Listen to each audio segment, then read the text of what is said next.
My parents demanded I give half of my $800,000 lottery win to my golden brother or leave, so I walked out. But what happened next left them speechless. I'm a 25-year-old male, and I need to get this off my chest because what went down is the kind of revenge story that would make Machiavelli slow clap. But first, you need to understand the family dynamic I grew up in. Without context, you might think I'm just some bitter guy. Maybe I am, but it's justified.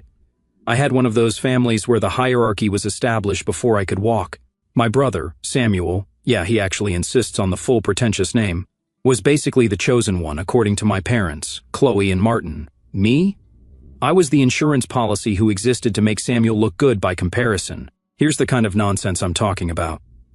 When Samuel brought home a C+ on his algebra test in sophomore year, my mom literally put it on the refrigerator and called my grandmother to brag. Samuel is so naturally gifted at math she'd gush, like he'd just proven the Riemann hypothesis. Meanwhile, I'm pulling a 97 in AP Calculus, and my dad's response was good. Now maybe you can help your brother with his homework. The favoritism wasn't subtle, it was institutional policy. Samuel got his own bathroom while I shared with guests. His bedroom was twice the size of mine, positioned away from the street noise. When we went clothes shopping, Samuel tried on 15 different options, while my mom stressed about finding the perfect fit. My shopping experience? This looks fine, Tom. Let's go. Even family photos revealed the hierarchy. Samuel was always positioned center front with perfect lighting and coached smiles. I was consistently placed to the side, sometimes literally cropped out of the final prints my mom would send to relatives. She had professional portraits taken of Samuel alone for his school pictures, but mine were basic package deals from the school photographer. Christmas morning was even more screwed up. Samuel would unwrap gift after gift, a new Xbox, designer clothes, whatever trendy gadget he'd mentioned once in passing. My pile usually consisted of generic school supplies and clearance rack clothes that were always slightly the wrong size. When I asked why Santa seemed to have clear favorites, my mom would hit me with that classic guilt trip. You should be grateful for what you have, Tom. Not everyone is as blessed as Samuel. The breaking point for me was wrestling in high school. I'd found something I was actually passionate about and thought I might finally have a way to stand out. My parents' response when I asked about joining the team? Wrestling gear is expensive, Tom. Find a hobby that doesn't cost money. This was literally 3 months after they dropped $2,800 on Samuel's soccer equipment because he'd mentioned wanting to try it for the experience. What made it worse was watching Samuel quit soccer after 6 weeks because the coach was too demanding. All that equipment sat in our garage for years, collecting dust, while I borrowed hand-me-down wrestling gear that smelled like other people's sweat and disappointment. Coach John saw me practicing moves I'd learned from YouTube and offered to let me borrow old gear from graduated seniors. I made JV as a sophomore, varsity as a junior, and placed second at state my senior year. My parents missed every single match. Not because they were working, they just forgot or had something important with Samuel. Meanwhile, they attended every single one of Samuel's casual soccer practices, even the ones where he spent most of the time sitting on the bench complaining about grass stains on his cleats. The scholarship opportunities from wrestling could have changed my entire trajectory. Coach John had connections at state schools and was making calls on my behalf. But when I brought up the possibility of wrestling scholarships, my dad shut it down immediately. Wrestling isn't a career, Tom. Focus on something practical. This from the same man who was already planning Samuel's networking opportunities through his future business program. So I learned to excel in silence and got really good at being self-sufficient.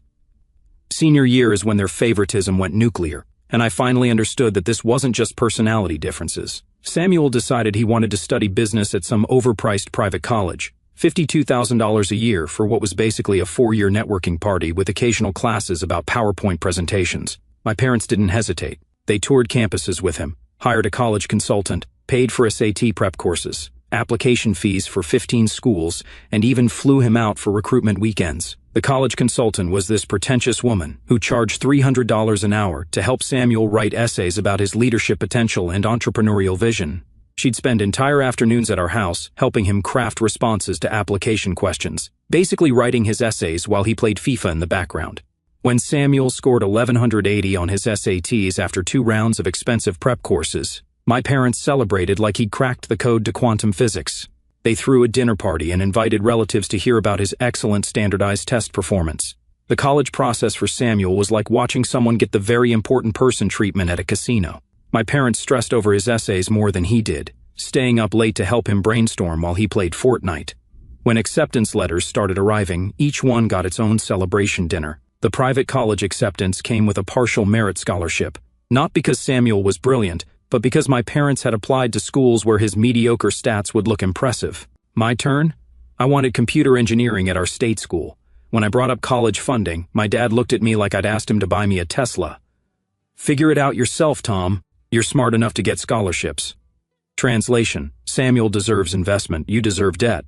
My application process consisted of filling out forms at the kitchen table while Samuel got professional consultation in the living room. When I needed letters of recommendation, I had to track down teachers myself and follow up multiple times. The irony? I actually did get merit scholarships, full rides from 2 state schools and a partial scholarship to a technical institute ranked higher than Samuel's party school. But because I didn't need their money, my achievements became invisible. No celebration dinners, no proud phone calls to relatives. My mom's response when I showed her my acceptance letters? See, we always knew you'd manage on your own.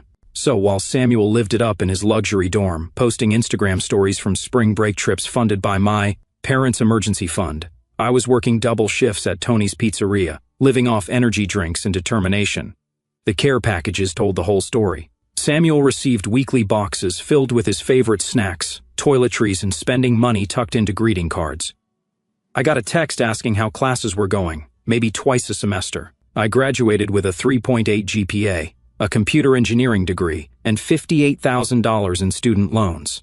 Samuel graduated with a 2.3 GPA, a business degree that was basically expensive toilet paper, and zero debt.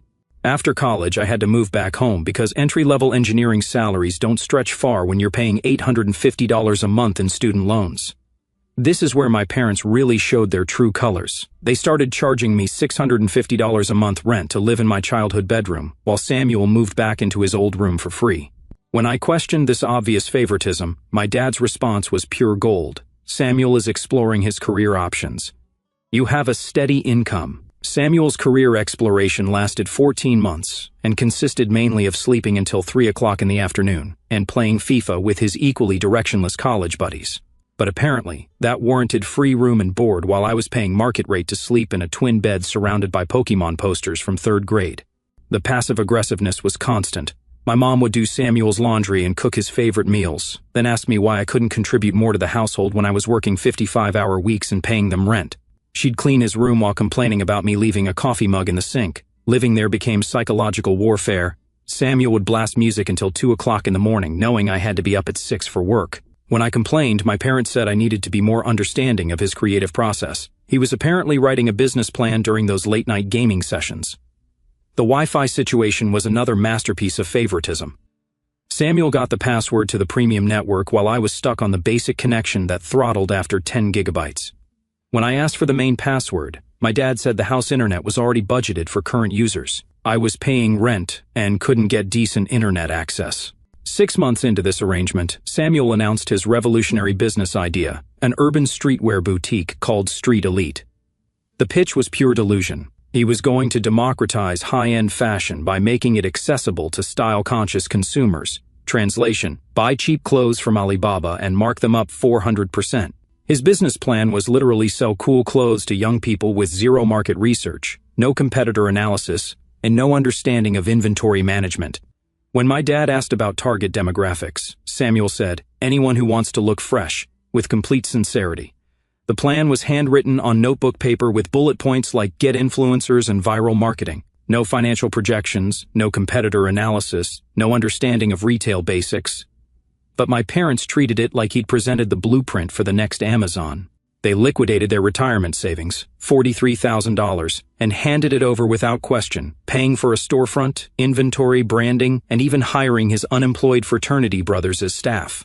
8 months earlier, I'd pitched them on a tech consulting business.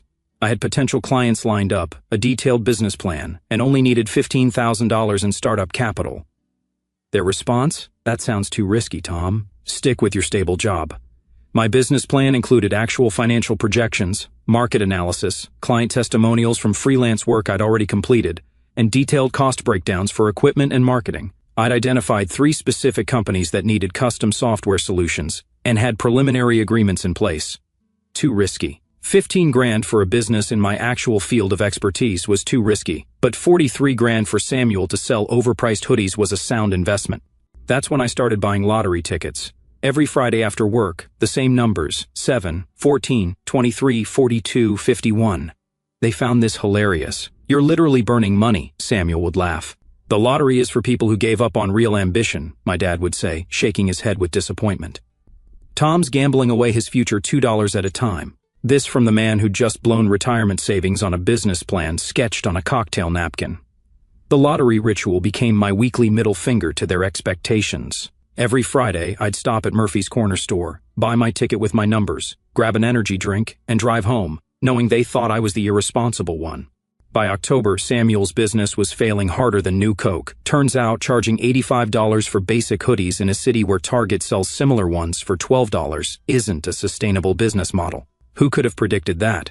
But he couldn't accept that his vision was garbage. He doubled down on delusion, spending weeks trying to get influencers with 3,000 Instagram followers to promote his overpriced merchandise. When that failed, he pivoted to blaming market conditions and people who don't understand streetwear culture. He started hosting exclusive shopping events that were basically him opening the store on Saturday nights and inviting his college friends to browse merchandise they couldn't afford. These events generated maybe $200 in sales while costing more in electricity and staffing his unemployed fraternity buddies.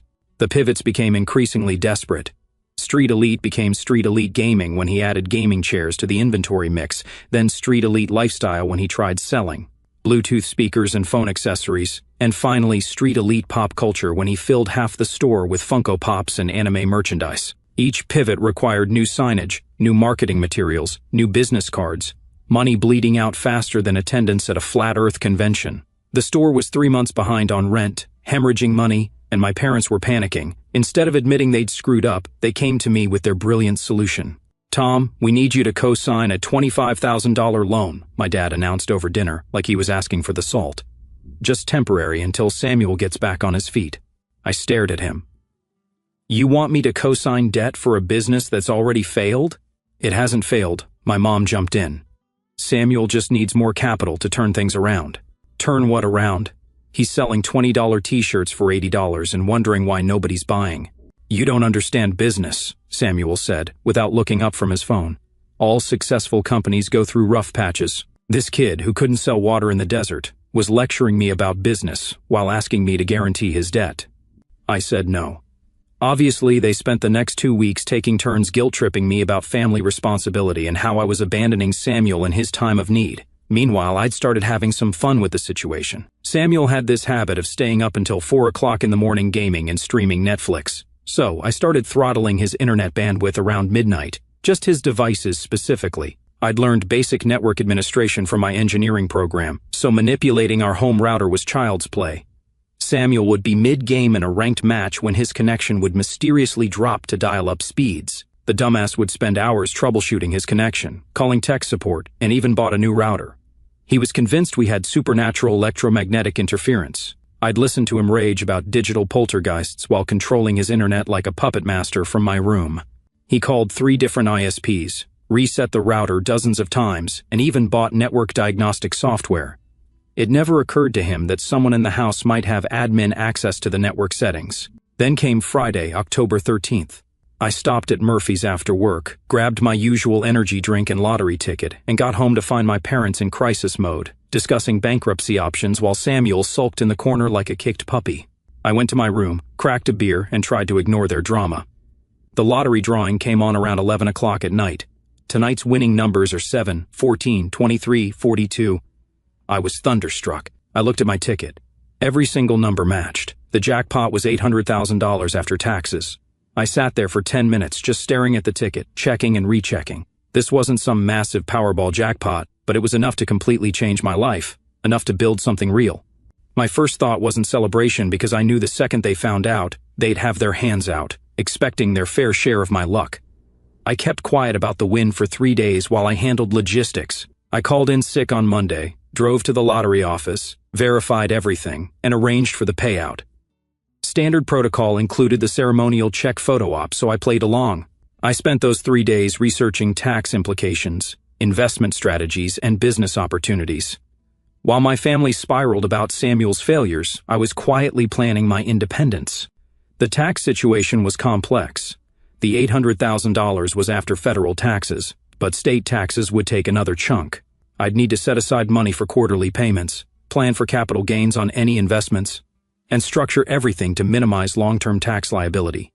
I consulted with 2 different financial advisors about investment strategies. A conservative approach would be index funds and bonds, generating maybe 6% annually. An aggressive approach involved real estate, business investments, and higher-risk stocks. I decided on a hybrid strategy, enough conservative investments to guarantee long-term security, enough risk capital to potentially build serious wealth. Tuesday evening, I walked into the house carrying the giant ceremonial check. My family was in the kitchen, drowning in bills and foreclosure notices. "What the hell is that?" Samuel asked, staring at the oversized cardboard. "I won the lottery," I said, leaning it against the wall. Dead silence. Then my mom's face lit up like Christmas morning. "Tom, this is incredible. This is exactly what we needed. Samuel can use half of this to pay off his debts and relaunch his business," she continued, "already spending my money. $400,000 should be enough to get him back on track." My dad nodded like this was obvious. "Family takes care of family, Tom. You can't keep all that money while your brother is struggling. Not congratulations or how exciting for you, just immediate calculations about how my windfall could solve their problems." Samuel was already planning his comeback.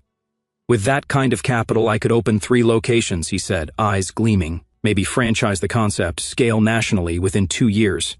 The delusion was staggering. "Are you serious?" I asked. "Don't use that language," my mom snapped. "And yes, after everything we've done for you, helping your brother is the least you can do. You mean charging me rent while he lives free? Funding his business while calling mine too risky? Treating me like a disappointment for 24 years? "You're being dramatic," Samuel said. "Mom and Dad always treated us equally." This from the kid who'd never paid a bill, never faced consequences, never earned his place at the table. "Equally?" I said, voice rising. "When you failed microeconomics, they hired you a tutor. When I needed lab equipment for my senior project, they told me to figure it out myself. When you wanted to start your joke business, they liquidated retirement savings.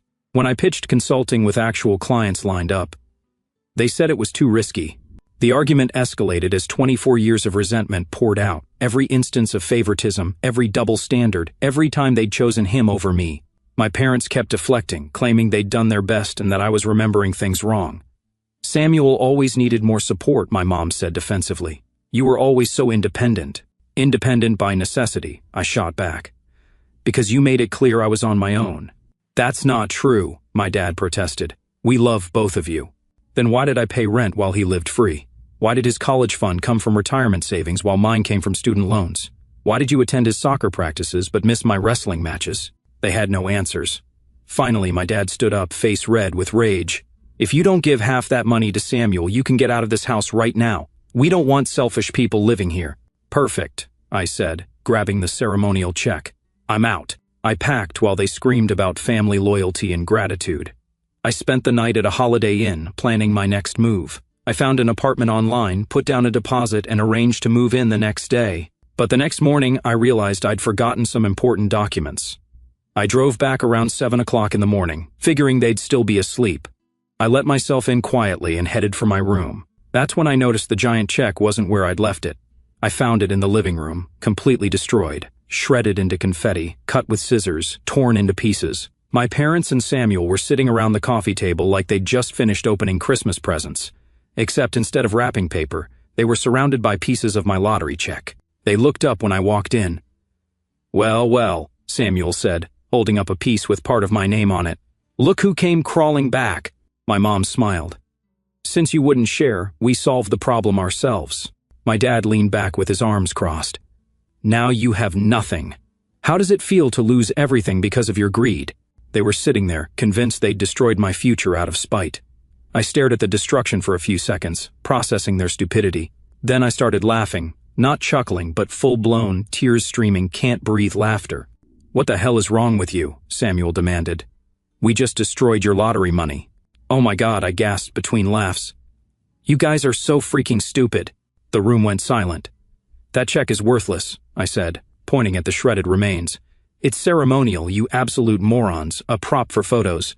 The real money is already being processed and hits my account today." The color drained from their faces like someone had pulled a plug. "Did you really think they'd hand me 800 grand in cash and send me home with it?" I continued. "Jesus Christ, you're even dumber than I thought." My mom tried to backtrack. "Tom, wait. We didn't understand." "You understood perfectly," I cut her off. "You tried to destroy my life out of spite because I wouldn't fund Samuel's next failure. You showed me exactly who you are." I grabbed my documents and headed for the door. "Tom, please," my mom called. "We can work this out." "You worked it out perfectly," I called back. "Thanks for making this decision easy." That was the last conversation I had with any of them. The money hit my account that afternoon, and the first person I called was my best friend, Diego. We'd been tight since college. He was the only person who'd witnessed how my family treated me and called it out from day one. "Dude, you actually won?" Diego said when I told him. "That's freaking karma in action." Diego was stuck in a corporate development job, making decent money but hating every minute of it. He'd always been the only person who believed in my business ideas, even when my own family shot them down. He had watched my family dynamics play out during college visits and never understood the favoritism. He'd been there when I got my scholarship letters, celebrating with takeout pizza while my parents planned Samuel's expensive college tour. He'd watched me work 3 jobs to avoid borrowing money while Samuel got weekly care packages and spring break funding. "Remember that consulting firm you wanted to start?" I asked him. "What if we did something bigger? What if we built our own software company?" Here's what most people don't understand about $800,000. It's not retirement money, but it's enough to take serious risks. After watching my parents blow their savings on Samuel's guaranteed failure, I knew I wanted to build actual long-term wealth.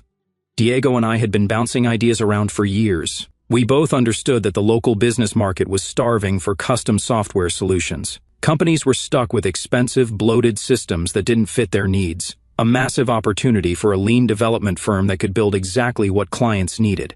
We'd spent late nights mapping out business models, identifying market gaps, and discussing what we'd do differently than established firms. He understood operations and project management, while I handled technical architecture and client relations, perfect complementary skill sets. "I'm thinking we start with $200,000, I told Diego over drinks. "Enough to cover salaries, equipment, and office space for the first year. If we're smart, we can be profitable by month 10. Diego's eyes lit up. "You're serious about this?" "Dead serious. I'm done working for people who don't value what I bring." We spent the next month building a real business plan, not some napkin sketch like Samuel's streetwear disaster, but actual financial projections, market analysis, and client acquisition strategies. I used my engineering contacts to line up potential clients before we even opened doors. We researched competitors, analyzed market demand, calculated realistic profit margins, and built financial models for multiple scenarios. Diego brought operations expertise, while I handled technical architecture and client relations. We identified 3 specific market segments: small manufacturing companies needing inventory management systems, retail businesses requiring customer relationship platforms, and service companies looking for workflow optimization.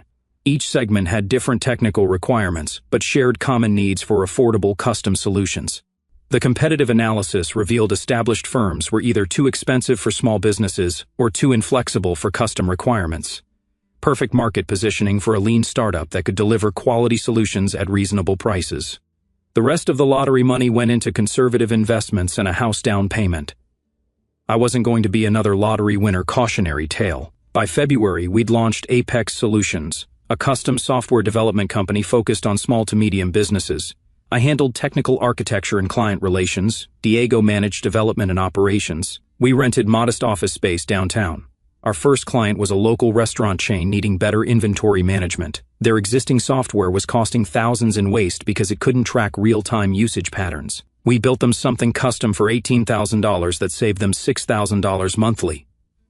Word spread fast after that. Our approach was different from every competitor. Instead of pushing expensive, feature-bloated packages, we started with detailed discovery sessions to understand exactly what clients needed. Many businesses were overpaying for software that did 50 things poorly instead of 10 things perfectly. The restaurant chain project taught us valuable lessons about client communication and realistic timeline management. Restaurant owners understood their business but not technology, so we learned to translate technical solutions into operational benefits. "Your new system will reduce food waste by 30% resonated better than improved database optimization enables real-time inventory tracking." Month 6 brought a manufacturing company contract to digitize their entire workflow management system. That single project generated $85,000 and established us as serious players in the regional market. Their existing process involved 5 different software platforms that didn't communicate with each other. Employees were entering the same data multiple times, creating errors and inefficiency. Our solution streamlined everything into a unified platform with role-based access controls. Production managers could update schedules that automatically adjusted shipping timelines and updated financial projections. Quality control data fed directly into production metrics without manual data entry. Implementation required 3 months of intensive collaboration, but results were immediate. Production efficiency increased 25%, data entry errors dropped 60%, and management finally had real-time visibility into operations. Diego was the perfect business partner. Hungry like me, but grounded when I wanted to scale too fast. "Let's master what we're doing before we try to conquer the world," he'd say when I got overly ambitious. His operations background kept us disciplined about project management and client communication. While I focused on technical solutions, Diego ensured we delivered on time and within budget. 60-hour weeks felt different when building our own future instead of enriching someone else. Every late night was an investment in our vision, not making some CEO's third vacation home payment. Then came the game-changing contract. Month 11 brought our biggest opportunity. The largest shipping company in our tri-state area was hemorrhaging money due to inefficient route optimization. Drivers were burning fuel because dispatch still used paper maps and 1990s intuition. Their operations manager, Lisa, had heard about our work through the manufacturing client. She called us for a meeting. "We're losing $40,000 monthly in wasted fuel and overtime because our routing system is garbage. Can you fix it?" The existing system was a nightmare. Excel spreadsheets, printed maps, and dispatch software that looked like it was coded during the Clinton administration. Drivers showed up at 5 o'clock in the morning only to discover routes had changed 3 times overnight. No GPS integration, constant calls to dispatch for directions. Dispatchers were creating routes based purely on address lists without considering traffic patterns, delivery time windows, vehicle capacity, or driver experience levels. Routes might send drivers across town 4 times in one day, or schedule downtown deliveries during rush hour. The inefficiency was staggering. Drivers averaged 12 to 15 stops per day, when optimized routing could achieve 20 to 25 stops. Overtime was killing their labor budget, while customer satisfaction suffered from late deliveries and missed time windows. "Give us 2 weeks to analyze your current process," I told Lisa. "We'll build a prototype that saves 25% on fuel costs alone." Diego and I spent those weeks embedded at the shipping company, riding with drivers, timing routes, and analyzing traffic patterns. We discovered dispatchers were creating routes based purely on delivery addresses, without considering traffic, construction, or logical sequencing. Drivers might hit downtown during rush hour, drive 45 minutes to the suburbs for one package, then return downtown for the next delivery. We tracked GPS data from 10 drivers over 5 days, documenting every inefficiency. The data was worse than expected. Drivers were averaging 40% more miles than necessary, spending 3+ hours daily in traffic that could be avoided, and making delivery attempts outside optimal time windows. Our solution was elegant, real-time GPS tracking integrated with traffic data, automatic route optimization that adjusted for delays, and a mobile app for instant delivery status updates. Instead of 3 hours planning routes manually, dispatchers could optimize 50 routes in 8 minutes. The prototype demo was beautiful. Lisa watched our system take their worst route from the previous week, one that took a driver 11 hours and 260 miles, and optimize it to 7.5 hours and 170 miles. Same deliveries, same day, but 3.5 hours less overtime and 90% fewer fuel miles. "How much?" Lisa asked immediately. $95,000 for the full system, I said, plus $800 monthly for hosting and updates. She didn't negotiate. "When can you start?" That contract changed everything, not just the money, though $95,000 was more than our first 8 months combined, but the credibility. This shipping company was a regional household name. Once word spread that we'd revolutionized their entire operation, our phone started ringing constantly. Implementation took 2 months of 80-hour weeks, but when we went live, results were immediate. The company cut fuel costs by 32%, reduced overtime by 38%, and improved on-time deliveries by 28%. Lisa sent champagne with a note. "You guys just saved my job and my marriage. I can finally get home before 9 o'clock at night." By the end of year 1, Apex Solutions had generated $285,000 in revenue and was solidly profitable. We hired 2 junior developers and moved to bigger office space. Business was growing organically through referrals, which meant clients actually valued our work. 18 months later, Apex Solutions was exactly what I'd envisioned. We were generating $950,000 annually, had 8 employees, and a client waiting list 2 months long. Diego and I were each earning more than we'd ever imagined, with equity in something we'd built from scratch. We'd expanded into mobile app development and were working with companies across 4 states. The local tech scene had noticed we were featured in business journals, won industry awards, and were invited to speak at conferences about entrepreneurship and innovation. Meanwhile, my family's situation had gone to complete hell. Samuel's store had closed permanently about 8 months after my lottery win. He'd burned through every cent of my parents' savings and was now working at GameStop in the same mall where his revolutionary streetwear boutique used to be. My parents had been forced to take a second mortgage just to avoid foreclosure. His GameStop job was particularly beautiful because he'd spent his entire life looking down on retail workers and talking about his business degree like it made him superior. Now he was asking teenagers if they wanted to pre-order the latest Call of Duty. About 6 weeks before they showed up at my office, I got a call from my mom. I'd blocked their numbers, but she called from someone else's phone. Tom. Her voice was shaky, desperate. Please don't hang up. We lost the house, she said, crying. Foreclosure went through last week. We're staying in Samuel's friend's apartment, all 3 of us in one room. Your father had a heart attack from stress. He's okay, but the medical bills... Classic sob story to trigger every guilt mechanism they'd installed over 24 years. We know we messed up, she continued. We know we weren't fair to you, but we're family, Tom. Doesn't that mean anything? For about 10 seconds I felt it, that old programming kicking in. But then I remembered sitting in my childhood bedroom, paying rent while Samuel lived free. I remembered their faces when they destroyed what they thought was my lottery ticket. You made your choice 2 years ago, I said calmly. Now you want me to save you from the consequences of your own decisions.